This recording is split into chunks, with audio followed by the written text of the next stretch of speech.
I'd like to ask Becky to tell us a little bit about her, because Becky's kind of been one of the special people here. She's one of those people who has a million problems when she comes in, and the beauty is that we're whittling away at them. We're improving it, cutting back medications, feeling better, getting better. And I'm just going to let her tell you a little bit. She's done some of this before, but I think it's really worth hearing, because she's a little unique in all that she has going on and what she's had to deal with and what she's accomplished. So tell them a little bit about, you know, some of your problems and how much weight you've lost and how many medicines you've gotten off and that sort of stuff. Okay. I started almost 4 months ago, I think it was. And when I started, I had, congestive heart failure. My heart was enlarged. I had irritable bowel syndrome. I had gastroesophageal reflux.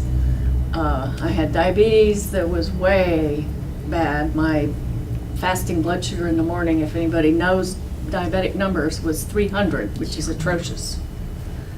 I don't know, did I have other things? I don't remember. That's enough. That's enough. To start with. And so I started on this program, and about the second week on the program, I was able to get off. I was on 10 prescription medications. And that's one of the things that actually brought me to this program, because I was so sick of taking 10 prescription medications and spending a small fortune for them, that I wanted to lose weight. But I had never done a real good job of losing weight on my own, and I happened to know Robert, who was in the program before, and I had seen him when he was heavy, and then I saw him after he lost his 100 pounds, and I said, "How'd you do it?" And he said, "Rice diet," and so I decided to come. So about 2 weeks after I was on the program, I was able to get off of the medicine for the gastroesophageal reflux.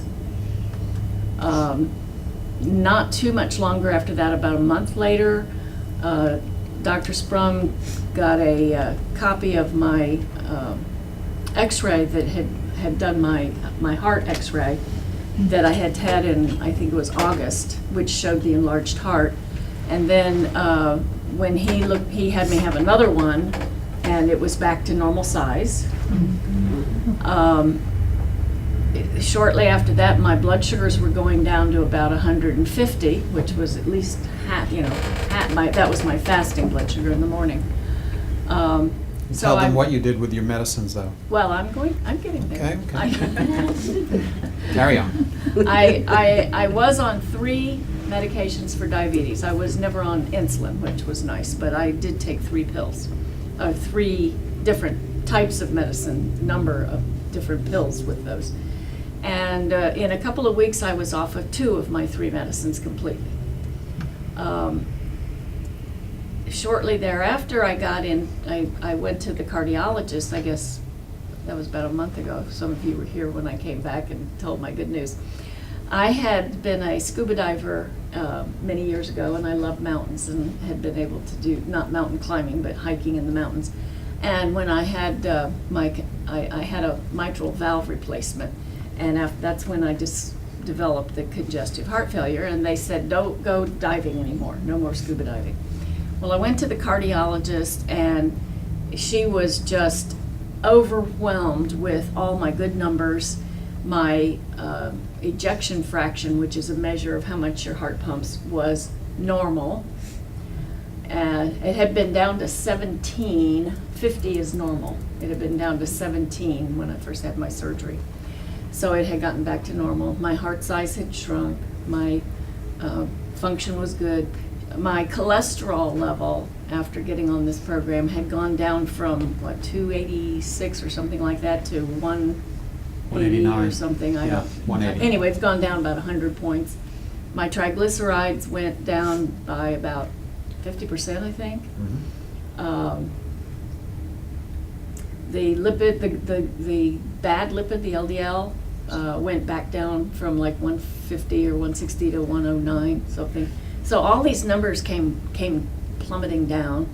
And the cardiologist was so ecstatic. It was such a trip that day because she's a real sweet little young girl. She looks like she's a child, but she said, you know, I deal with patients all day long, and it's just one problem after another, and all this bad news all the time. She said, it's such a treat to be with somebody who's doing well. So it's just been one really good thing after another. And just yesterday I had another milestone. My husband is a former bicycle racer, you know, one of these disgustingly thin, muscular, you know, Lance Armstrong type bodies, you know, and we met at a bicycling convention rally thing, but I never was down below his weight, ever. I was always above his weight, and I'm down below his weight. By about a pound. But I'm going farther. So, my cardiologist cut one of my heart medicines in half, and then my cholesterol medicine we cut in half. So I'm down from 10 prescriptions to, I think, 6 now? 5? Am I on 5? It's just fabulous. Not to mention all the money I'm saving, because some of them were brand names that you had to pay $80 or $90 a month for. So. Good work. It's just wonderful. Good I mean, work. oh, and I have to confess, I have my moments. I still cheat, and I hate to, you know, but I don't hide it anymore because I own it. And when I do cheat, I say, okay, I'm making the choice. It's a conscious decision. I'm going to do this, and I know I'm going to pay for it somehow, but I'm going to make up for it. And I'm going to go as, you know, like tomorrow, you know, if I cheat tonight, tomorrow morning I'm going back on program, and I'm going to do it right. And I have noticed when I do cheat, part of the reason I was such a mess was my diet consisted of, I didn't eat sandwiches for lunch. I ate bags of potato chips and big candy bars, 2 or 3, you know, couldn't have one. Now when I still will, you know, have my cravings for my salt, and I go for the potato chips or whatever, I can get a big bag of potato chips now, and I can have it in the house for 2 weeks. And I can just eat a little of it at a time. And when I'm craving chocolate, I got these little Butterfinger candy bars, the little Halloween-sized ones. Oh, I turned it off, I thought. Sorry. What happened? Oh, it's my alarm. It's time for me to take my blood sugar. Sorry. That's cute. Who could possibly script this better? And I bet it's normal, because my evening blood sugars, my mornings have still been high, about 130. My evening blood sugars have been down right around 80, 90, where they're supposed to be. But anyway, I can now take one of those little Halloween-sized candy bars, cut it in half, and eat half of it, and that satisfies me. And all that we want to learn from that is restraint. You don't want to learn that diabetics eat candy bars. No. None of that. So this is great stuff. Great stuff.